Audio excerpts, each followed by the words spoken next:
What is up bros, this is Jay back with another video and भाइयों तुम्हें recently जो एक बच्चा केबीसी पे आया उसके बारे में तो पता ही होगा, उसके ऊपर काफी मीम्स बन चुके हैं। तो बच्चे का मजाक इसलिए बन रहा है क्योंकि वो काफी ज्यादा ओवर कॉन्फिडेंट था, काफी बदतमीजी से पेश आ रहा था और बार बार अमिताभ बच्चन जी की बात काट रहा था। इनफैक्ट उनको सवाल तक भी कंप्लीट नहीं करने दे रहा था। उस बच्चे के इस बिहेवियर की वजह से उसको बहुत ज्यादा क्रिटिसिज्म मिला, उसको बहुत ज्यादा हेट मिला और लोगों ने उसको बहुत ज्यादा ट्रोल किया। एंड ऑनेस्टली बोलूं तो मैं उन सब लोगों से अग्री करता हूं क्योंकि भाई इस तरीके के बिहेवियर को कॉन्फिडेंस नहीं कह सकते आप। ये ओवर कॉन्फिडेंस है, ये एरोगेंस है जो कि यूजुअली घर से आती है। जी हाँ, इस तरह के बिहेवियर को अनलेस घर पे बच्चा देखे किसी को करते हुए या फिर उसको इस चीज के लिए प्रेज किया जाए, वो कभी भी बाहर जाके ऐसी हरकत नहीं करता। अगर वो कर रहा है तो समझ लो कहीं ना कहीं घर वालों की गलती है। That's why I'm gonna react to Dhruv Rathi's video which is called Reality of the KBC Kid. I hope Dhruv Rathi has a different perspective on this because जहां तक मैं इस पूरी चीज को देख पाया, समझ पाया, मेरा मानना है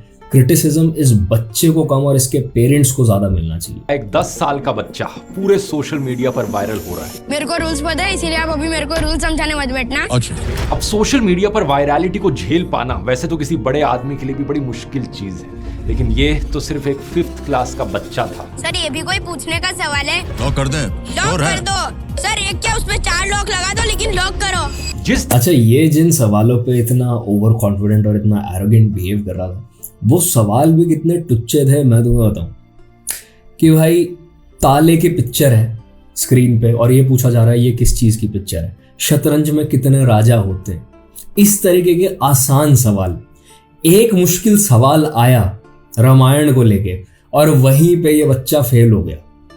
तरीके से इसने होस्ट अमिताभ बच्चन से बात करी, लोग इसे ट्रोल करने लग गए। Oh man, the satisfaction of watching an overconfident Gen Alpha unmannered cocky kid go home with no prize money was just lovely. I'm sure Amitabh Bachchan was celebrating on the inside. Rude kid gets a reality check on KBC 17. I'll be very honest with you.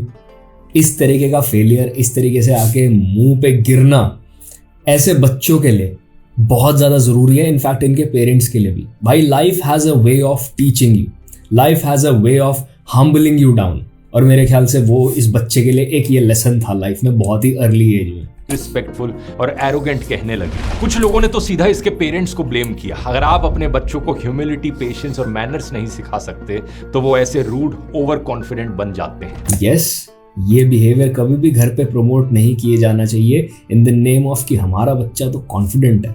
मुंह फट बच्चे किसी को पसंद नहीं होते। Humility सिखाना, humble रखना अपने आप को एक स्किल है और ये बच्चों को सिखानी चाहिए बहुत अर्ली एज से। इसको लेकर एक नई डिबेट छिड़ गई। क्या इंडिया में नई जनरेशन के बच्चों में बिहेवियरल प्रॉब्लम्स बढ़ती जा रही हैं? क्या आज की नई जनरेशन वाकई पहले से ज्यादा रूड बन चुकी है? यहाँ एक इंपॉर्टेंट साइकोलॉजिकल फिनोमेना समझना जरूरी है दोस्तों, जो हर जनरेशन में रिपीट होता है। सोशल साइकोलॉजी में एक वेल डॉक्यूमेंटेड बायस जिसे किड्स दीज डेज इफेक्ट कहा जाता है। आपने अक्सर सुना होगा लोगों को ये कहते हुए कि आजकल के बच्चे पहले जैसे नहीं हैं, बड़े बदतमीज बनते जा रहे हैं, ये नई जनरेशन किसी काम की नहीं है। Kids these days are so lazy. They don't appreciate what they have. Kids these days don't know what hard work is. Kids these days, they don't even know what they want. अच्छा, with time technology improve होती जाती है। जो आज phones, iPads चलाने वाले बच्चे हैं, वो जब बड़े हो जाएंगे तो उनके बच्चों के पास AI रोबोट्स और पता नहीं क्या क्या चीज़ें होंगी जिनसे वो खेलते होंगे, या फिर वर्चुअल रियलिटी इस लेवल पर डेवलप हो जाएगी जो हम गेम्स, एनिमेज में देखते हैं कि हम डिफरेंट वर्ल्ड में डाइव इन कर गए, हमारा कॉन्शियस ही नहीं रहा इस वर्ल्ड में। उस तरह का टेक्नोलॉजी तब तक डेवलप हो चुका होगा। तब वो बच्चे भी ये कहने लग जाएंगे कि भाई आजकल के बच्चों को क्या पता, टेक्नोलॉजी हमारे टाइम में कुछ थी ही नहीं, ये बच्चे तो ऐशो आराम में पैदा हुए हैं। And this has happened for every generation. जब मैं अपने पेरेंट्स से उनके पेरेंट्स के बारे में और उनके पेरेंट्स से उनके पेरेंट्स के बारे में पूछता हूँ तो यही पता चलता है कि भाई हर जनरेशन अगली को लेजी और ज्यादा प्रिविलेज समझती है। देखो कितना अजीब साइकिल है ये। एक्चुअली में रिसर्चर्स ने पाया है कि हर जनरेशन के एडल्ट्स को लगता है कि आजकल के बच्चे उनकी जनरेशन के मुकाबले कम रिस्पेक्टफुल, कम इंटेलिजेंट और कम डिसिप्लिन्ड है। ये एक मेमोरी इल्यूजन है जिसमें लोग अपने पास्ट को आइडियलाइज करते हैं और अपनी चाइल्डहुड को एक गोल्डन एज के रूप में याद करते हैं जहां हम सब वेल बिहेव्ड थे। अरे जब मैं तुम्हारी उम्र का था तब मैं अगरबत्ती की रोशनी के नीचे पढ़ाई करके 100 में से 105 लाया करता था। अगरबत्ती, शर्म करो शर्म। लेकिन सच मुझे एक बात बताओ, ये जितने भी लालटेन, अगरबत्ती और स्ट्रीट लाइट के नीचे पड़ने वाले लोग हैं, ये दिन में क्या ऐसी तैसी करवा रहे थे अपनी जब सूरज निकला हुआ था? मुझे बस ये बता दो भाई। सच्चाई ये है कि उनके पेरेंट्स भी उनके बारे में यही कंप्लेंट्स किया करते थे और उनके पेरेंट्स के पेरेंट्स भी यही किया करते थे। अगर आप पास्ट में 100, 200, 300, 400, 1000 साल पहले भी चले जाओगे तो हजारों साल पुरानी किताबों में भी यही लिखा गया है कि उस वक्त के पेरेंट्स को लगता था कि जो नई जनरेशन के बच्चे हैं वो बिगड़ रहे हैं। मजाक नहीं कर रहा। एंशिएंट ग्रीस, हमें तो जंगली भैंसे और सुअर हाथों से मारने पड़ते थे, इनको क्या पता, ये तो दूर से तीर कमान चलाते थे। इसमें 700 BC में एक राइटर ने लिखा था कि नई जनरेशन के बच्चों में एजिंग पेरेंट्स में रिस्पेक्ट खत्म हो रही है। ऐसे ही एरिस्टोटल ने भी अपनी राइटिंग्स में सिमिलर चीजें लिखी थी। और नो वे, नॉट एरिस्टोटल भाई, he was a deep thinker, इसने इस बारे में कैसे नहीं सोचा। साल 1750s के अराउंड इंग्लैंड में एक राइटर सैमुअल जॉनसन ने तो इस पैटर्न को भी आइडेंटिफाई कर लिया था। उन्होंने लिखा था, every old man complains of the insolence of the rising generation. तो ये किड्स दीज डेज वाला इफेक्ट बड़ी ही वेल डॉक्यूमेंटेड चीज है आजकल सोशल साइंस में, लेकिन इसे एक्नॉलेज करने के बावजूद ये भी कहना सही नहीं होगा कि सब कुछ परफेक्ट चल रहा है आज। अच्छा, अजीब चीज क्या है ना, हर जनरेशन, जैसे आज मैं काम कर रहा हूँ, मेरे डैड ने काम किया, इतना सब बिल्ड किया जिससे मेरी लाइफ, उनके अगले जनरेशन्स की लाइफ स्मूथ जाए। जो प्रॉब्लम्स उन्हें आए थे वो मुझे या मेरे सिबलिंग्स को ना आए। उन्होंने ये सोच के ये सब बिल्ड किया था एक टाइम में, और वो चीजें एग्जैक्टली वैसे ही चल रही हैं, how they were meant to be, how he planned them. अब उनको इस चीज से दिक्कत है कि भाई इनको इतनी स्मूथ लाइफ क्यों मिल गई। आज अगर मैं काम करूं और मैं ये सोचूं कि जो दिक्कतें मुझे आई हैं, जिन चीजों की वजह से मैं पर्सनल लेवल पे कुछ चीजों में ग्रो नहीं कर पाया, तो मैं इस तरह की स्टेबिलिटी, फाइनेंशियल या अदरवाइज इमोशनल स्टेबिलिटी घर में डेवलप कर दूंगा कि अगली जनरेशन के लिए चीजें स्मूथ हो जाए। अब जब उनके लिए चीजें स्मूथ हो जाएंगी तो मैं उनको उस चीज के लिए क्रिटिसाइज करूं, मेक्स नो सेंस, क्योंकि यही मेरा इंटेंशन था from the very get go. तो अब उसके लिए नई जनरेशन ब्लेम पे कैसे, is what I don't understand. कल की जनरेशन में और कोई प्रॉब्लम ही नहीं। ये बात भी सच्चाई है कि बहुत से बच्चे आज के दिन खराब बिहेव करते हैं, बदतमीजी से बिहेव करते हैं। उदाहरण के तौर पे ये वीडियो देखिए जो इंस्टाग्राम पर वायरल हुआ। You dropped it. You pick it up. Put in the bin. Why not? But you dropped it. It's not okay. एक औरत की आंखों के सामने बच्चा कूड़ा फेंकता है और जब वो औरत इस बच्चे को कूड़े को उठाने को कहती है तो वो मना कर देता है। बाद में एक और उसका दोस्त आकर फिर से उसके सामने कूड़ा फेंकता है। इट्स लाइक ये दिखा रहा है कि तूने मुझे बोला कैसे, ले मैं तेरे सामने कूड़ा फेंकूंगा। सच हॉरिबल बिहेवियर। और अभी कुछ ऐसे यूट्यूबर्स ऊपर आने शुरू हो गए हैं यूट्यूब में जो इस तरीके की हरकत को ना डिफेंड कर रहे हैं।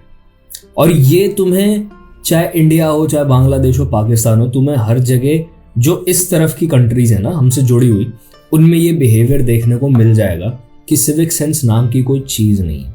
लोग इसको डिफेंड कैसे करते हैं, अरे बाकी भी तो कर रहे हैं, हमारे चेंज करने से क्या हो जाएगा, अरे इन अंग्रेज़ों को तो हमें नीचा दिखाने का मौका चाहिए। भाई मल्टीपल एग्जाम्पल्स हैं जहां आपके आर्ग्यूमेंट्स को एक सेकंड में गलत प्रूव किया जा सकता है, पर चलो आप उल्टी गंगा बहा के व्यूज ले रहे हो तो कोई बात नहीं। जाहिर सी बात है इस वीडियो को देखकर कोई भी इंसान शॉक्ड रह जाएगा, आखिर ये बच्चे ऐसा कर क्यों रहे हैं। सिमिलरली जब कौन बनेगा करोड़पति शो पर वो 10 साल का बच्चा अमिताभ बच्चन से रूडली बात करता है तो मन में सवाल तो उठता है, आखिर ये ऐसा कर क्यों रहा। इन अलग अलग प्रकार के गलत बिहेवियर्स के पीछे कई सारे अलग अलग कारण हैं दोस्तों। सबसे पहला इशू है डेवलपमेंटल साइकोलॉजी का। चाइल्ड डेवलपमेंट जर्नल में पब्लिश की गई 40 से ज्यादा रिसर्च पेपर्स की एक एनालिसिस ने बताया कि छोटे बच्चे अक्सर ओवर एस्टिमेट करते हैं कि वो कितना जानते हैं। छोटे बच्चों में अपनी खुद की नॉलेज और एबिलिटीज को सही तरीके से जज करने की क्षमता नहीं होती। सही तरीके से पहचान पाना कि मैं कितना जानता हूं और मैं क्या क्या कर सकता हूं, इसकी क्षमता लेट एलिमेंट्री ईयर्स के बाद धीरे धीरे डेवलप होती है बच्चों में। इसी कारण से दोस्तों एक 10 साल के बच्चे को जेन्युइनली ये लग सकता है कि उसे सब कुछ पता है, जबकि एक्चुअली में उसे ज्यादा कुछ नहीं पता हो। ये एक normal developmental That's so true.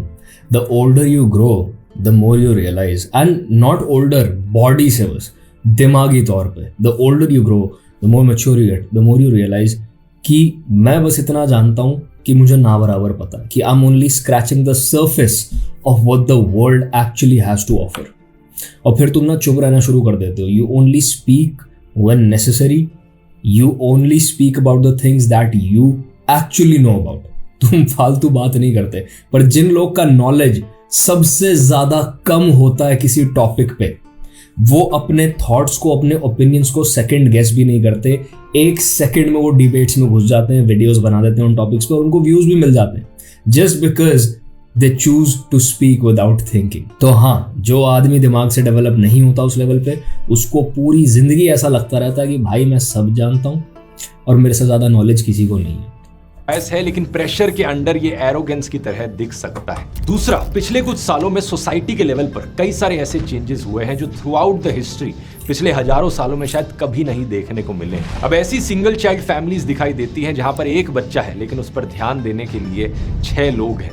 2 parents, 2 दादा दादी और 2 नाना नानी. इस चीज को मीडिया ने 6 पॉकेट सिंड्रोम का नाम दिया है. पहले ये चाइना में काफी पॉपुलर हुआ और अब इंडिया में अर्बन एरियाज में भी काफी देखने को मिल रहा है. ऐसे पेरेंट्स जिन्होंने एक ही बच्चा पैदा करने का फैसला लिया और उनके पेरेंट्स ने भी ऐसा ही किया. ऐसे में हुआ क्या कि इस एक बच्चे की हर डिमांड पूरा करने के लिए 6 लोग हमेशा तैयार खड़े हैं. ऐसे बच्चों को अक्सर इतनी अटेंशन मिलती है कि उन्हें लगता है कि पूरी दुनिया उनके अराउंड घूमती है. मेरे ख्याल से the problem is not the fact कि उनको हर जगह से प्यार मिल रहा है. द प्रॉब्लम इज कि उस प्यार के साथ ना कभी कभार थोड़ी डांट भी होनी चाहिए अगर वो बच्चा गलत कर रहा है तो. In a lot of the joint families जहाँ बस एक सिंगल बच्चा होता है, उसको पैम्पर गलत तरीके से किया जाता है. एज इन अगर वो कोई गलती करेगा और उसको कोई डांटने चल रहा है तो उसी सेकंड कोई उसको डिफेंड करने कूद जाएगा कि भाई मम्मी डांट रही है तो दादी बचाने आ गई, दादी डांट रही है तो भाई मम्मी बचाने आ गई. एंड ये साइकिल रिपीट होता रहता है. ऐसे में कोई भी एक ऐसा इंसान नहीं बचता फैमिली में जिसकी अथॉरिटी को रिस्पेक्ट करता हो वो बच्चा, जिसकी बात उसको लगे कि हाँ भाई इस इंसान ने बोला है तो कोई रीजन होगा, तो मैंने सच में कुछ गलत किया है. क्योंकि द मोमेंट उसको सोचने पे आप मजबूर करो या डांटो कि आप ये चीज गलत कर रहे हो, ये दोबारा नहीं होनी चाहिए, उसी टाइम कोई उसको डिफेंड कर देता है या फिर आपकी बात को कट कर देता है ये कह के कि यार बच्चा है यार जाने दो, कोई बात नहीं छोड़ो. तो बच्चों को लगता है इतनी बड़ी बात नहीं है, फालतू का मुद्दा बना रहे. और वो बिहेवियर जब धीरे धीरे बढ़ता रहता है ना बच्चे में, तो they turn into narcissistic arrogant adults, जिनको लगता है कि मुझे किसी ने ना कैसे बोल दिया किसी भी चीज के बारे में, और ये फिर इनके फ्यूचर रिलेशनशिप्स को जाके अफेक्ट करती है चीज. तो मेरे ख्याल से प्रॉब्लम जॉइंट फैमिलीज नहीं है. प्रॉब्लम ये है कि लोग एक दूसरे की अथॉरिटी को ओवरराइड करने की कोशिश करते हैं, ज्यादा महान बनते हैं, ज्यादा प्यार दिखाते हैं बच्चे को जब उसको बस डांट के अकेला छोड़ देना चाहिए रिफ्लेक्ट करने के लिए. ये अटेंशन धीरे धीरे एंटाइटलमेंट में बदल जाती है और ऐसे बच्चे लिटरली फील करते हैं कि ये कोई छोटे राजकुमार या राजकुमारी, इनकी हर पापा की प्रिंसेस ख्वाहिश को इमीडिएटली पूरा किया जाएगा. जो ये चाहते हैं उन्हें वो सब मिलेगा. इसी से ही खराब बिहेवियर डेवलप हो सकता है. बचपन में इन्हें हर चीज मिलती रही जो ये चाहते थे, लेकिन बाद में जब ये बाहर दुनिया में निकलते हैं इन्हें पता चलता है कि दुनिया इनके अराउंड रिवॉल्व नहीं करती. हर समय इन्हें वो नहीं मिल सकता जो ये चाहते हैं, तो इनके अंदर एरोगेंस डेवलप होती है. इसी से ही क्लोजली कनेक्टेड है एक तीसरा कारण, पेरेंटल ओवर वैल्यूएशन. जब पेरेंट्स बार बार लगातार बच्चे को कहते रहते हैं कि तुम दूसरों से ज्यादा स्पेशल हो, तुम एक्स्ट्रा ऑर्डिनरी हो, तो बच्चा और ज्यादा इंटाइटल्ड फील. तुम्हें क्यों लगता है बहुत सारे लड़कियों का स्पेशली, क्योंकि लड़कियों को ज्यादा पैम्पर किया जाता है, लड़कों को तो फिर भी लट पड़ जाते हैं घर पे, इतना वर्ल्ड व्यू डिस्टॉर्टेड क्यों होता है कि उनको यही नहीं पता होता कि एवरेज इनकम, एवरेज सैलरीज क्या है, दुनिया कैसे रन कर रही है. उनके वो स्टैंडर्ड्स होते हैं लड़कों को लेके अपनी लाइफ में जो आपको बस 1% 2% में मिलेंगे, और वो 1-2% लड़कों के आसपास वो कभी आएंगे भी नहीं शायद इस लाइफ टाइम में. इतना कम परसेंटेज होता है for them to ever come around such guys जो इस लेवल पे अमीर है. जो उस तरह का लाइफस्टाइल जी रहे हैं, जो वैसे लंबे फिट स्मार्ट दिखने वाले ट्रैवल करने वाले लड़के, वो शायद उनको कभी लाइफ में दिखे भी ना, पर स्टैंडर्ड्स वहां पहुंचे हुए हैं। क्यों? बिकॉज मैं तो डिजर्व करती हूँ। तुमने ये आर्ग्यूमेंट सुना होगा, मैं तो डिजर्व करती हूँ, व्हाई नॉट, मुझे तो मिलेगा। अब यही चीज अगर कोई एक्चुअल ढंग का कनेक्शन भी उनका बनने वाला होगा ना, उसको सैबोटाज कर देती है। क्यों? क्योंकि वर्ल्ड व्यू इतना डिस्टॉर्टेड है। बचपन से उसको बताया गया कि यू डिजर्व एवरीथिंग, तुम्हें तो दुनिया में किसी चीज की मनाई ही नहीं है, ना बोला ही नहीं गया।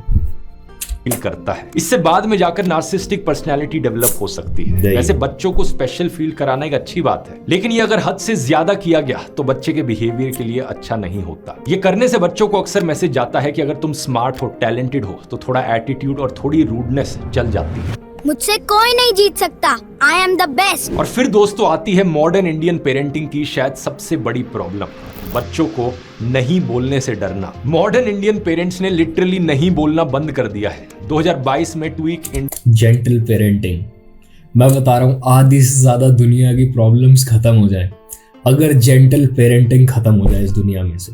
पता नहीं किस इंसान ने बैठ के ये सोचा कि भाई हम कभी ना बच्चों को ना बोलेंगे, ना डांटेंगे, ना उनको ये बताएंगे बाउंड्रीज क्या होती हैं, हाउस रूल्स क्या होते हैं और उनको फॉलो कैसे करना। जाने दो, छोड़ो। वेबसाइट के ऑनलाइन पोल में पाया गया कि 93% इंडियन पेरेंट्स ने एडमिट किया कि वो अपने बच्चों को डिसिप्लिन करने से स्ट्रगल कर रहे हैं। न्यूक्लियर फैमिली का कल्चर भी इससे काफी क्लोजली रिलेटेड है। पहले बच्चे जॉइंट फैमिलीज में बड़े हुआ करते थे, इससे बच्चे को अटेंशन तो मिलती थी, लेकिन उनके बिहेवियर की मॉनिटरिंग भी होती थी। उनको रिस्पेक्ट और एटिकेट सिखाने वाले ज्यादा लोग होते थे। कई रिसर्च पेपर्स ये दिखाते हैं कि जॉइंट फैमिलीज के बच्चों में न्यूक्लियर फैमिली के बच्चों के कंपैरिजन में कम बिहेवियरल प्रॉब्लम्स होती हैं और सोशल और इमोशनल डेवलपमेंट ज्यादा होती है। और इस सब के बाद आया दोस्तों एक और कारण 5 साल पहले, कोविड पैंडेमिक। ये चीज भी एक फैक्ट है कि कोविड पैंडेमिक की वजह से बच्चों में बिहेवियरल प्रॉब्लम्स बहुत ज्यादा बढ़ गई है। सिर्फ इंडिया में ही नहीं बल्कि दुनिया में जहां जहां पर हार्श लॉकडाउन्स हुए थे, वहां पर जब स्कूल्स रीओपन हुए तो टीचर्स शॉक्ड थे बच्चों को देखकर। टीचर्स ने नोटिस किया कि वो बच्चे जो पैंडेमिक से पहले वेल बिहेव्ड होते थे, अब वो भी ज्यादा एग्रेसिवली बिहेव कर रहे हैं और कम रिस्पेक्टफुल तरीके से बिहेव कर रहे हैं। इसका द रीजन वाज इंटरनेट। तुम्हें जूम क्लासेस याद होंगी जहां बच्चे आउट ऑफ द वे जाके बदतमीजियां कर रहे थे टीचर्स से। मतलब एक होता है healthy pranks, healthy trolling, once in a while मस्ती, कोई बाहर के बंदे ने आगे कर दिया। क्लास के अपने बच्चे, क्योंकि उनको पता ये टीचर हमारा कुछ नहीं उखाड़ सकता, स्कूल 1 साल के लिए बंद है, वो फुल बदतमीजी कर रहे हैं। There were a lot of the videos of teachers crying on the Zoom calls, क्योंकि वो लोग समझ नहीं पा रहे हैं उस टेक्नोलॉजी को, उनको समझ नहीं आ रहा है, and they are trying their best to educate these children. और उसके बाद इन बच्चों को ये लगना शुरू हो गया कि भाई हमारा कोई कुछ नहीं उखाड़ सकता। का सबसे बड़ा कारण है सोशल आइसोलेशन। बच्चों की डेवलपमेंट में एक बहुत अहम हिस्सा होता है बाकी बच्चों से इंटरैक्ट करना। यहीं से ही बच्चों को वैल्यूएबल सोशल स्किल्स सीखने का मौका मिलता है। लेकिन कोविड की वजह से 1 साल तक बच्चे घर पर बंद रहे, स्क्रीन से देखते रहे और सोशल इंटरैक्शन ऑलमोस्ट खत्म हो गया। इससे एक बड़ा भयानक इंपैक्ट पड़ा। स्क्रीन के ज्यादा इस्तेमाल करने से बच्चों पर जो हार्मफुल इंपैक्ट पड़ता है वो वैसे ही इतना अनबिलीवेबल है कि इसमें मैंने एक सेपरेट वीडियो बनाया है, अगर नहीं देखा इसका लिंक डिस्क्रिप्शन में डाल दूंगा। और इस सब के बाद दोस्तों लास्टली एक आखिरी कारण आता है पेरेंट्स का। इमेजिन अगर स्क्रीन्स का और आइसोलेटेड रहने का एक इंसान के दिमाग पे, एक बच्चे के दिमाग पे इतना ज्यादा असर पड़ता है, तो जो लोग सारा time league of legends, Valorant और इस तरह के कम्पिटिटिव गेम्स खेलते रहते हैं अपने कमरों में बंद होके, they don't even go out to get some sunlight और to touch grass in general, क्योंकि उनकी पूरी दुनिया उन गेम की लॉबीज में ही एग्जिस्ट करती है, उनके वहां से बाहर दोस्त भी नहीं बचे। सोचो उनका दिमाग किस तरीके का हो गया होगा। और ये प्रूफ है, तुम मुंबई सर्वर्स पे जाओ, लोग अनरेटेड गेम्स में जहां ना आपकी रैंक अफेक्ट होती, ना आपकी गेम को हारने जीतने से कोई फर्क पड़ता, आप बस चिल मारने के लिए खेल रहे हो, just to experience the game. वहां पे लोग आपकी छोटी सी गलती पे, चाहे आप सीख रहे हो नहीं सीख रहे हो, उनको कोई मतलब नहीं है, इस लेवल पे अग्रेसिव हो जाते हैं कि गंदी से गंदी आपको गाली बकेंगे अगर आपका वॉइस चैट ऑन है तो। That's how bad it is. और ये लोग रियलाइज भी नहीं करते कि मैं कहाँ की फ्रस्ट्रेशन कहाँ निकाल रहा हूँ, या फिर मुझे ये गेम बंद कर देनी चाहिए एट दिस पॉइंट। खुद का बिहेवियर फाइनली बच्चे अपने पेरेंट्स, इट्स एक्चुअली मैंने अपने आप में भी एक टाइम में नोटिस किया था, मैं बहुत ज़्यादा लीग ऑफ लेजेंड्स खेला करता था, तो I used to get mad at people just for entering my room. मुझे चिढ़ मचती थी उस चीज़ से कि भाई मुझे कोई बुलाने आ गया बाहर, या किसी के रूम में आने की वजह से, मुझसे बात करने की वजह से मैं एक फाइट या एक ट्रेड ऑफ हार गया उस गेम में। तब मुझे समझ आया कि भाई ये गेम सब छोड़नी पड़ेगी, ये कर रही है खराब मेरी बुद्धि। I always say this that video games are not evil but excess of anything is. अगर हो सके तो ऑफलाइन वीडियो गेम्स ज्यादा खेलो, स्टोरी ड्रिवन वीडियो गेम्स ज्यादा खेलो जहां तुम वर्ल्ड एक्सपीरियंस कर रहे हो, जैसे रेड डेड रिडेम्पशन हो गया, गोस्ट ऑफ सुशीमा हो गया, जहां तुम चिल मार रहे हो, बढ़िया बैकग्राउंड में म्यूजिक चल रहा है, नेचर की आवाज आ रही है, तुम मिशंस करते घूम रहे हो, you can pause the game any time because video games should be a relaxing experience. वो ऐसी चीज नहीं होनी चाहिए जो तुम्हें भड़क दे रही है। से ही सीखते हैं। जैसे पेरेंट्स बिहेव करेंगे वैसे ही अक्सर बच्चे भी बिहेव करते हैं। जो ये इंस्टाग्राम पर वीडियो वायरल हुआ था, बच्चे फॉरेनर के सामने कूड़ा फेंक रहे हैं, इस एक वीडियो के पीछे तो सीधा कारण यही था। बच्चे इस तरीके से तभी बिहेव करते हैं जब वो अपने पेरेंट्स को भी ऐसा करते हुए देखते हैं। इन बच्चों ने बहुत बार अपनी जिंदगी में पेरेंट्स चलता है, इंडिया है, अरे सब कर रहे हैं, क्या हो गया फिर, ये पेरेंट्स ही सिखाते हैं ये को ऐसे ही कूड़ा सड़क पर फेंकते हुए देखा होगा। यही कारण है कि वो इतने कैजुअली कूड़े को इस तरीके से फेंक रहे हैं। और यही कारण है कि जब वो औरत कूड़ा उठाने को कहती है, You pick it up. Put in the bin. No. It's not like you pick it up. तो ये बच्चे शॉक्ड हो जाते हैं। उन्हें समझ नहीं आता कि ये क्या करने को कहा जा रहा है। आज तक हमें जिंदगी में तो कभी ऐसा करने को नहीं कहा गया। अब चिंता की बात यहाँ पर यह भी है दोस्तों कि बहुत से लोगों का ऐसे वीडियोस देखने के बाद इमेज, तुम मानोगे, मैं अपने पर्सनल लाइफ से तुम्हें एक ये बात बता रहा हूँ कि एक बार कार में मेरे साथ कोई था and we were having mojito, और जो मोहितो के कप्स थे प्लास्टिक के, वो ख़त्म होने के बाद कप होल्डर्स में हमने रख दिए मेरे कार के। और मैंने उस इंसान को कहा कि वो basically that person was throwing that cup outside the window. मैंने कहा नहीं, it's my car, it's okay अगर ये यहाँ थोड़ी देर पड़े रहते हैं, हम इसको वापस जाते हुए कोई डस्टबिन ढूंढ के प्रॉपर्ली डिस्पोज ऑफ कर देंगे, just let them be there because that's the rule I follow. मैं ट्रैवल में भी होता हूँ तो मेरे बैग में एक एक्स्ट्रा प्लास्टिक बैग होता है जिसमें मैं सारा ट्रैश वगैरह भरता हूँ जब तक मुझे प्रॉपर्ली डिस्पोज करने की जगह नहीं मिल जाती। उस इंसान ने जस्ट बिकॉज मैंने कहा कि इसको मत फेंकना, खुंदक में आके मेरा भी कप उठाया और मिड हाईवे खिड़की के बाहर, मुझे जो खुंदक आई ना, मेरा जो खून जला, मैं तुम्हें बता नहीं सकता। तो ये जो बच्चे कर रहे हैं ना, ये जानबूझ के कर रहे हैं। ये जो डिसमिसिव बिहेवियर होता है ना, ये उसको और ज्यादा दिखा रहे हैं कि भाई ले, तू अब बोलेगी तो हम और नहीं करेंगे, और कूड़ा फेंक दिया तेरे सामने। Just like what happened with me, कि तूने बोला कैसे कि इसको नहीं फेंकना, अब तो मैं तेरे वाला उठा के भी बाहर। इट्स क्रेजी कि लोग इस तरीके की हरकत को जस्टिफाई कर रहे हैं ये बोल के कि अंग्रेज इंडियंस को नीचा दिखाने की कोशिश कर रहे हैं। और एक और बेवकूफ लोगों की भीड़ है इस दुनिया में जो ये मानती है कि ये सरकार की गलती है कि देश इतना गंदा है। What has civic sense to do with कि सरकार कितना पैसा लगा रही है देश को साफ करने में? अगर आप अपने घर के बाहर का एरिया साफ रखो तो क्या कभी भी कोई सड़क गंदी हो सकती है? बस मुझे इतना बताओ। एक रिएक्शन होता है थप्पड़ मारो, बेल्ट से मारो। मजाक नहीं कर रहा। इस केबीसी वाले वीडियो के वायरल होने के बाद सोशल मीडिया पर ऐसी कई रील्स वायरल हुई। ये देखिए लगभग 2.5 लाख लोगों ने इसे लाइक किया। ऐसे बच्चों को सीधे तौर पर पीटने की बात की जा रही है। ऐसी ही एक और ये रील जहां पर इसे डिजीज कहा जा रहा है और ट्रीटमेंट में बेल्ट दिखाई जा रही है। हमारे देश में एक बहुत बड़े सेक्शन ऑफ लोगों का यह मानना है कि बेल्ट पड़नी चाहिए, पर इस बच्चे के माँ बाप को देखो। मैं तुम्हें एक चीज बताता हूँ और तुम्हें लगेगा भाई मैं इंसानों को कुत्तों से कंपेयर कर रहा हूँ, बट लिसन आउट। मैं एक शो देखा करता था डॉग विस्परर, और उसमें जो भी उद्दंड, बिगड़, जरूरत से ज्यादा एनर्जी वाले डॉग्स होते थे ना, उनको सबमिसिव करने के लिए और उनको ट्रेन करने के लिए उस बंदे को बुलाया जाता था। He was a professional trainer. इसके ऊपर पूरा उन्होंने शो बना दिया। 90% ऑफ द टाइम्स डॉग के साथ कोई प्रॉब्लम ही नहीं होता था। The problem with was the owner. तो ओनर की ट्रेनिंग होती थी कि डॉग के साथ बिहेव कैसे करना है। तो वाइल वो अपने सेंटर्स में ले जाके डॉग को एक हेल्दी लाइफस्टाइल की आदत डालते थे, वो पीछे से ओनर्स को भी ट्रेन करते थे कि तुम्हें भी ये लाइफस्टाइल चेंजेस लाने पड़ेंगे, नहीं तो ये डॉग तुम्हें as leader of the pack कभी एक्सेप्ट ही नहीं करेगा। और अगर एक एनिमल बस और बस आपके बिहेवियर में चेंजेस की वजह से अपना पूरा बिहेवियर और पैटर्न चेंज कर लेता है, तो भाई इंसान का बच्चा तो लॉजिक बहुत अच्छे से समझता है। तो इसका मतलब ये है कि the parents are bad teachers. बच्चे की कोई गलती नहीं है। उसको गलत चीज सिखाई गई है। ऐसी सोच दोस्तों एक बहुत बड़ी गलत फहमी है। इंग्लिश में इसे कॉर्पोरल पनिशमेंट कहा जाता है और ये एक बड़ी अनफॉर्चुनेट चीज है कि इंडियन सोसाइटी में ये कॉर्पोरल पनिशमेंट एक बहुत ही एक्सेप्टेड और नॉर्मलाइज्ड प्रैक्टिस है। घरों से लेकर स्कूलों में हर जगह ये कहा जाता है, पढ़ोगे नहीं तो मार पड़ेगी, गलती की है तो सजा मिलेगी। और ऊपर से अगर आप देखोगे तो आपको देखकर लगेगा कि ये चीज काम भी करती है। बच्चा डर के मारे चुप हो जाता है, कंप्लाई करने लगता है। लेकिन यहां पर एक बहुत क्रूशियल डिफरेंस है कंप्लायंस और रिस्पेक्ट में। ढेरों साइंटिफिक रिसर्च स्टडीज ये दिखाती हैं कि जब एक बच्चा डर के मारे अपना कोई बिहेवियर करता है तो वो ये नहीं समझता कि वो बिहेवियर करना गलत क्यों है। वो बस एक ही चीज सीखता है कि अगर पकड़ा गया तो मार पड़ेगी। इसका मतलब यह है कि जैसे ही वो पकड़ा जाने से बच जाए, जैसे ही ये डर कुछ सेकंड के लिए गायब हो जाए, उसका खराब बिहेवियर वापस आ जाता है। उल्टा उस गलत बिहेवियर को करने की क्यूरियोसिटी उसके अंदर और जाग जाती है, क्योंकि उसे अपने सवाल का जवाब नहीं मिला है। उसे ये नहीं पता कि ये बिहेवियर गलत क्यों है, बस उसे। एक बात मुझे इससे याद आई, वो कौन सी लड़की है, the red label kid, Apoorva Mukhija. उसकी एक बात से मैं अग्री करता हूं कि जो जरूरत से ज्यादा स्ट्रिक्ट पेरेंट्स होते हैं ना, they don't raise good disciplined kids, they raise good lawyers.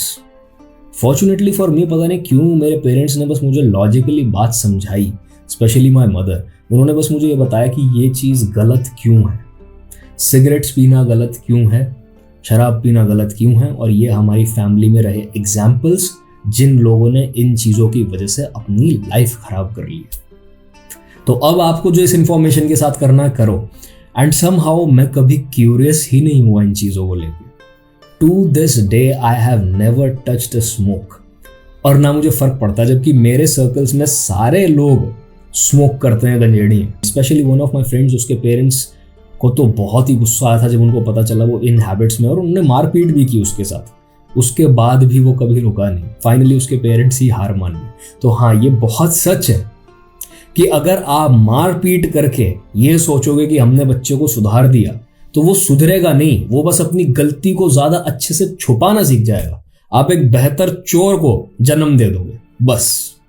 ये पता है कि मार पड़ेगी अगर किया। एक नेचुरल क्यूरियोसिटी उसके अंदर जागती है कि आखिर क्या है ऐसा उस बिहेवियर के अंदर। यही कारण है कि बहुत से पेरेंट्स जिन्होंने अपने बच्चों को सालों तक कहा कि शराब मत पी, सिगरेट मत पी, नहीं तो मार पड़ेगी, यही बच्चे जब बाद में जाकर बड़े हुए तो इन्होंने शराब और सिगरेट पीनी शुरू कर दी। उसकी आदत लग गई क्योंकि इनके मन के अंदर क्यूरियोसिटी थी उन चीजों को लेकर। इन्हें असली कारण तो कभी बताया ही नहीं गया था, और जैसे ही वो डर हटा मार लगने का, वैसे ही ये उसकी ओर भागे। लेकिन इसके अलावा भी दोस्तों कॉर्पोरल पनिशमेंट के कई सारे और नेगेटिव इंपैक्ट्स हैं। जिन बच्चों को मारा पीटा जाता है वो ज्यादा एग्रेसिव होते हैं, एंटी सोशल बिहेवियर उनमें बढ़ जाता है और उनकी मेंटल हेल्थ खराब हो जाती है।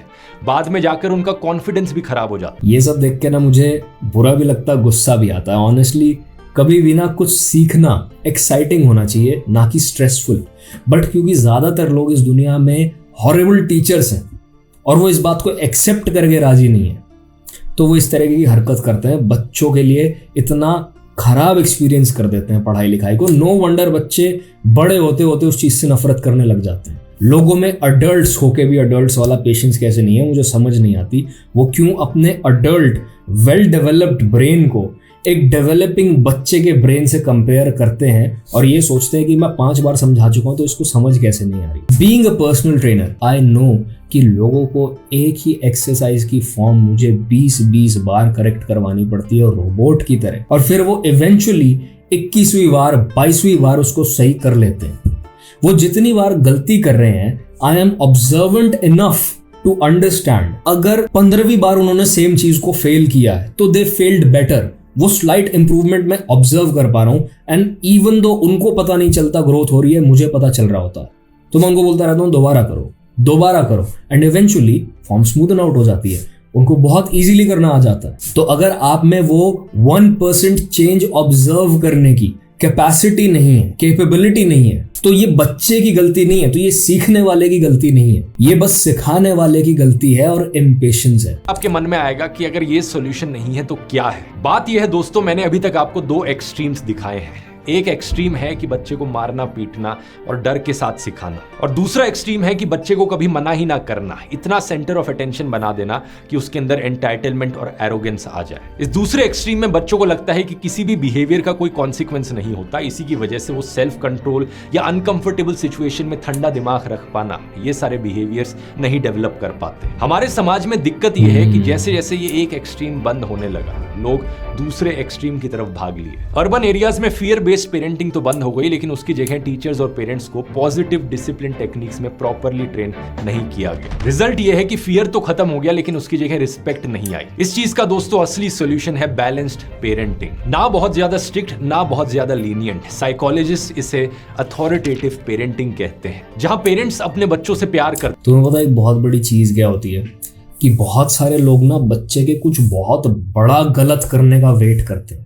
जब उनको छोटी छोटी चीजें दिख रही होती है ना कि ये छोटी छोटी चीजें गलत कर रहा है, तो वो कहते हैं छोड़, बच्चा है, जाने दो।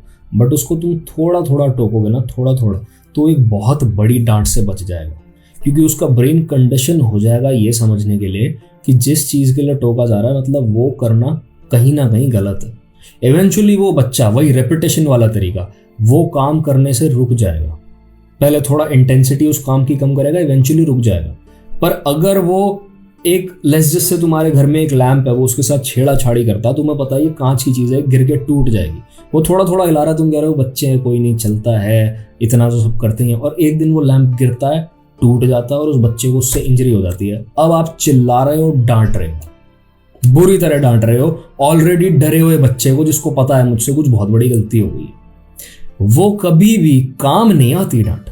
वो बच्चा बस ये वेट करता रहता है समहाउ ये मोमेंट चला जाए, चाहे इसके लिए मुझे रोना पड़े, सॉरी बोलना पड़े, कुछ करना पड़े, और फिर आप देखोगे वही पैटर्न बार बार रिपीट हो रहा है, चाहे कुछ मंथ्स के पीरियड पे क्यों ना हो रहा। इसलिए छोटी छोटी चीजों के लिए टोकना ज्यादा स्मार्ट चीज होती है, रादर देन एक बहुत बड़ी गलती का वेट करके और फिर बच्चे को डांट लगाना हैं। उनके साथ वार्मथ दिखाते हैं, लेकिन साथ में क्लियर बाउंड्रीज और रूल्स भी सेट करते हैं। How do I know all of this? Once again, मैंने बहुत सारी डॉग ट्रेनिंग वीडियोस देखी हैं और मैंने डॉग की बॉडी लैंग्वेज और साइकोलॉजी पे बहुत सारी वीडियोस देखी हैं, जिसकी वजह से मुझे साइकोलॉजी में इंटरेस्ट आ गया। इट्स बिकॉज मेरे पास 12 साल तक एक डॉग थी, she was a Saint Bernard, और वो बहुत ही स्टबर्न डॉग थी। But I will be very honest with you, उसके ऊपर चिल्लाना या उसके पीछे पीछे भागना वाज नेवर द सॉल्यूशन। ये बात मुझे समझ आई बस और बस आखिरी के 3 से 4 साल में। उसके ह्यूमन बीइंग्स कितने भी इंटेलेक्चुअल हो, कितना भी सोशल एनिमल्स हो, पर हैं animals he. End of the day हमारे एनिमलिस्टिक इंस्टिंक्ट्स टेक ओवर और कॉन्शियस ब्रेन्स। तो इस वजह से इंसानों को भी बहुत हद तक वैसे ही ट्रेन किया जाता है डिसिप्लिन के लिए, जैसे डॉग्स को किया जाता है, और उसके लिए मार पीट और चिल्लाने की कभी जरूरत नहीं पड़ती। जिन्हें कंसिस्टेंटली फॉलो किया जाता है, ना सिर्फ बच्चे के द्वारा बल्कि पेरेंट के द्वारा खुद भी। ये अथॉरिटेटिव पेरेंटिंग का वर्ड अथॉरिटेरियन पेरेंटिंग से काफी सिमिलर है, लेकिन ये दो अलग अलग चीजें हैं। अथॉरिटेरियन पेरेंटिंग में बहुत ज्यादा स्ट्रिक्ट होते हैं पेरेंट्स और बच्चों पर बहुत ज्यादा डिमांड डालते हैं। आज के बाद कोई घर पे कंप्लेन लेके आया ईशान, असलियत में अच्छे बिहेवियर सिखाने का मुझे इस बंदे से इतनी नफरत है ना, मतलब भाई क्या कैरेक्टर प्ले किया। यू नो कि एक एक्टर ने बहुत बढ़िया काम किया है जब आपको उसकी शक्ल देख के ना आपको खून खौल जाए। मतलब एक तीर से 2 निशाने देखो भाई, एक पीछे बैकहैंड थप्पड़ मारा, एक आगे ईशान अवस्थी को। अथॉरिटेरियन पेरेंटिंग में बहुत ज्यादा स्ट्रिक्ट होते हैं पेरेंट्स और बच्चों पर बहुत ज्यादा डिमांड डालते हैं। आज के बाद कोई घर पे कंप्लेन लेके आया ईशान, अवस्थी साहब।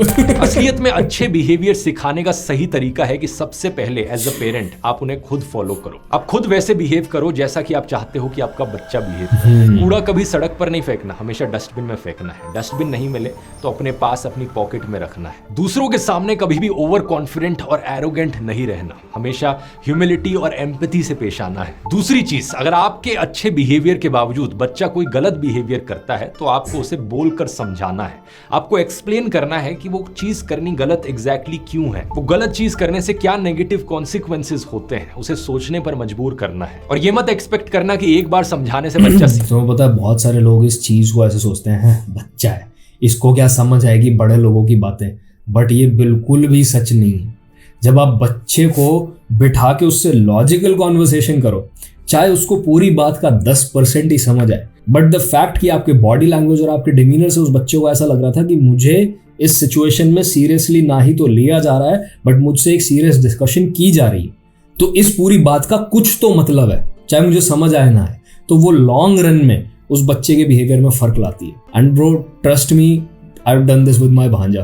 ठीक है, व्हाइल प्लेइंग वीडियो गेम्स, मैं उसको जब वो चिड़चिड़ाता है ना, जब वो एक बॉस बैटल नहीं खेल पा रहा होता या फिर उसको गेम नहीं समझ आ रही होती है, तब मैं उसको लॉजिकली बैठ के समझाता हूँ। And I keep asking him to try over and over again. और ये मेरी लाइफ के अचीवमेंट्स में से एक रहेगा कि मैंने 7.5-8 साल के बच्चे को सीफू खेलनी सिखा दी थी ना। सीफू जिसने भी खेली हुई है उसको पता है उसमें कितने ज़्यादा अटैक कॉम्बोज हैं, कितने ज़्यादा बटन कॉम्बिनेशंस हैं और कितना ज़्यादा अटैक्स को टाइम करना पड़ता है। उस बच्चे ने वो गेम खत्म की थी। And it's not meant to be played by children. सीख जाएगा। बच्चों को अक्सर बार बार रिपीटेडली समझाना पड़ता है। यहाँ पर मारना पीटना नहीं है, डर दिखाकर नहीं समझाना, बल्कि लॉजिक दिखाकर समझाना है क्या कारण है किसी अच्छे बिहेवियर को करने के पीछे। उदाहरण के तौर पर अगर आप किसी शॉपिंग मॉल में एक टॉयज की दुकान के सामने से गुजरते हो और आपका बच्चा देखकर कहता है कि मुझे ये टॉय चाहिए, और आपको उसको ये सिखाना है कि हर समय हर ख्वाहिश को पूरा नहीं किया जा सकता, तो आप उसे प्यार से बताकर समझाओ कि क्यों ये टॉय नहीं खरीदा जा सकता। शायद आप कह सकते हो कि हमारे पास पैसों की कमी है, हम इतना अफोर्ड नहीं कर सकते इस पर खर्च करना। या फिर आप कह सकते हो कि आपने जो पुराना टॉय खरीदा था कुछ महीनों पहले, उसके साथ पहले अच्छे से खेलो, अगला टॉय इस डेट को मिलेगा। क्लियर बाउंड्रीज और रूल सेट करो कि हम 3 महीने में एक ही बार नया टॉय खरीदते हैं। बच्चों को पेशेंस की अहमियत समझाओ, और हो सकता है आपका बच्चा जब आप पहली बार ये करो तो रोने लग जाए, एक टैंट्रम थ्रो कर दे कि नहीं मुझे तो ये अभी चाहिए, वहां बीच मॉल में खड़े होकर ही रोना शुरू कर दे। अगर इस तरीके से कोई बच्चा मुझे पता था मुझे नान खटाई खानी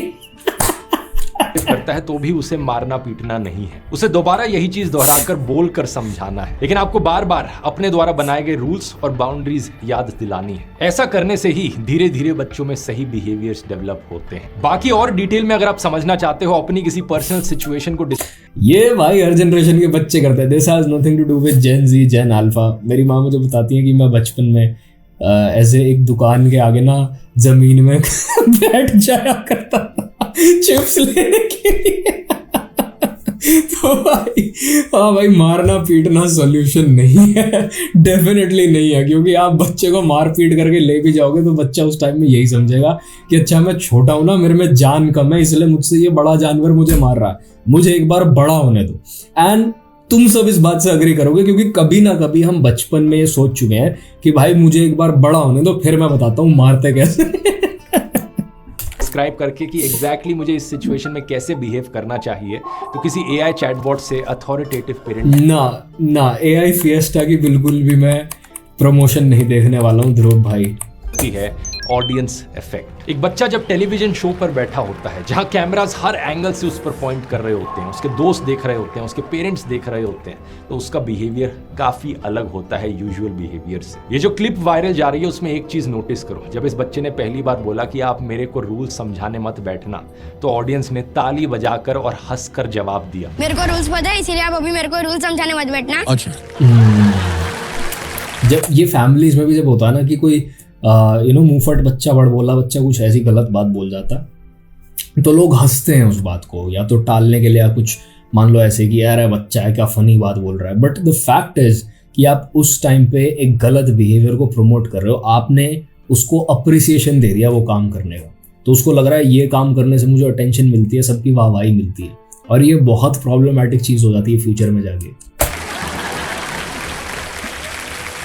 ये बड़ी नॉर्मल सी बात है कि किसी भी बच्चे को ऑडियंस के इस रिस्पॉन्स को देखकर लग सकता है कि ये तो बड़ी ही कूल चीज कही मैंने, और क्योंकि ऑडियंस ने ऐसा रिएक्शन दिया है तो शायद मुझे अपना बिहेवियर और ऐसा करना चाहिए, उन्हें और ज्यादा फनी लगेगा, वो और ज्यादा तालियां बजाएंगे। इसके अलावा अमिताभ बच्चन के सामने बैठना अपने आप में ओवरवेलमिंग होता है, तो इसकी वजह से बच्चा इंपल्सिवली बिहेव कर सकता है। उसके पैर देखो, वो लगातार अपने पैर शेक कर रहा है, it's a sign of over excitement कह लो या फिर एंग्जाइटी कह लो, एक्चुअली एंग्जाइटी। इंपल्सिवली बिहेव कर सकता है। यहाँ पर एडिटिंग और प्रोडक्शन की पावर भी होती है। केबीसी जैसे प्रोग्राम्स में घंटों की फुटेज को मिनट्स में कंप्रेस किया जाता है। जो नॉर्मल मूवमेंट्स होती हैं उन्हें अक्सर कट कर दिया जाता है, और जो भी शार्प रिमार्क्स हैं जहाँ पर शो वालों को पता है कि यहाँ से टीआरपी ज्यादा आएगी, उन्हें ज्यादा दिखाया जाता है। केबीसी को तो जरूर इस शो से टीआरपी मिल गई, लेकिन उन्हें ये नहीं भूलना चाहिए कि शायद उन्होंने इस बच्चे पर एक बहुत गहरा असर डाला है। ये बात एक एडल्ट के लिए सीखनी बड़ी बड़ी आसान है कि ओवर कॉन्फिडेंस बुरी चीज होती है। 10 साल का बच्चा एक्सपीरियंस से सीखता है, फेलियर से सीखता है, और ये फेलियर्स हर बच्चे की जिंदगी में देखने को मिलते हैं, लेकिन हर बच्चे के फेलियर्स को इस तरीके से नेशनल टेलीविजन पर नहीं दिखाया जाता। जो बात एक्चुअली में हार्मफुल है वो है कि इस बच्चे को पब्लिकली शेम किया। ब्रो, वो शो बंद नहीं कर सकते। अगर वो बच्चा जीता और इस तरीके से फालतू की बातें कर रहा है तो उनको शो बनाने के लिए वही क्लिप करना पड़ेगा। It has nothing to do with the KBC की team being evil for views and everything to do with कि इसके पेरेंट्स को पहले से इस बच्चे को इस तरीके से समझाना चाहिए था कि ये घर के बाहर सोशल सेटिंग्स में एटलीस्ट इस तरीके की हरकतें ना करें जा रहा है और सोशल मीडिया पर ट्रोल किया जा रहा है। यहाँ सवाल हमें अपने आप से एक्चुअली इस बच्चे ने खुद अपनी प्रोफाइल बनाई, पता नहीं इसके पेरेंट्स ने बनाई, और उसके ऊपर पोस्ट डाला गया था जहां इस बच्चे ने अपोलोजाइज किया है। मुझे अगर मिल गई तो मैं तुम्हें दिखाता हूँ, क्योंकि जो मैंने बहुत सारे न्यूज़ चैनल्स पे और आर्टिकल्स पे भी देखी तो है तो स्टेटमेंट इसी बच्चे की, बट एग्जैक्टली कहाँ पे ऑफिशियली डाली गई ये मुझे नहीं पता है। It said, "Hello everyone, I want to sincerely apologize for my behavior on Kaun Banega Crorepati. I know many people felt hurt, disappointed or disrespected by the way I spoke and truly regret it. At the moment, I got nervous and my attitude came out completely wrong. It was not my intention to be rude. I respect Amitabh Bachchan sir and the entire KBC team deeply. I've learned a big lesson about how words and actions reflect who we are, especially on such a big problems. I promise to be more humble, respectful and thoughtful in the future. Thank you everyone who still supported me and gave me a chance to learn from my mistakes.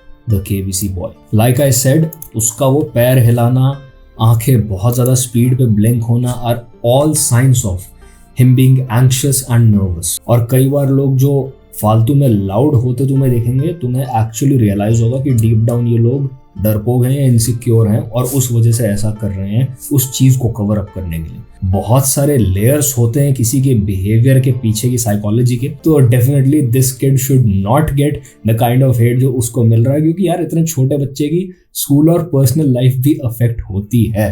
But इसके parents को definitely इस चीज पे अब से ध्यान देना चाहिए। पूछना चाहिए, क्या हम एक ऐसा समाज बनना चाहते हैं जहां बच्चों को कॉन्फिडेंट होने के लिए इनकरेज किया जाए, या एक ऐसा समाज जहां उनकी हर गलती को पब्लिक स्पेक्टिकल बना दिया जाए? और जहां तक बात पेरेंटिंग की आती है, हमें याद रखना चाहिए कि किस तरीके से बच्चों में अच्छे बिहेवियर्स डेवलप करने। इसी से ही रिलेटेड मैंने ये वाला वीडियो बनाया है जहां डिटेल में मैंने बात करी है कि किस तरीके से बच्चों को स्क्रीन से दूर रखा जा सकता है और कैसे वहां पर बाउंड्रीज और रूल्स सेट करने हैं। यहाँ क्लिक करके देख सकते हैं। बहुत बहुत धन्यवाद। I mean, confidence has nothing to do with being arrogant. Saying something like, अरे सर ये कैसा सवाल पूछ रहे हो आप, शतरंज में 2 ही राजा होते हैं, मैं बता रहा हूँ आपको। That's not confidence, that's arrogance and overconfidence. So that needs to be called out, that needs to be worked on, चाहे वो कोई भी बच्चा हो। Unfortunately इस बच्चे के केस में इसने नेशनल टेलीविजन पे आके ये बेवकूफ़ी कर दी, तो इसका लेसन कुछ ज़्यादा ही हार्श हो गया। पर भाइयों, इस सब का सच तो ये है, जो सेक्शन ध्रुव भाई ने नहीं डाला इस वीडियो में, वो ये कि इस सब के पीछे मोदी जी की गलती है। So this is it for this video, brothers. I will see you in the next one. Peace.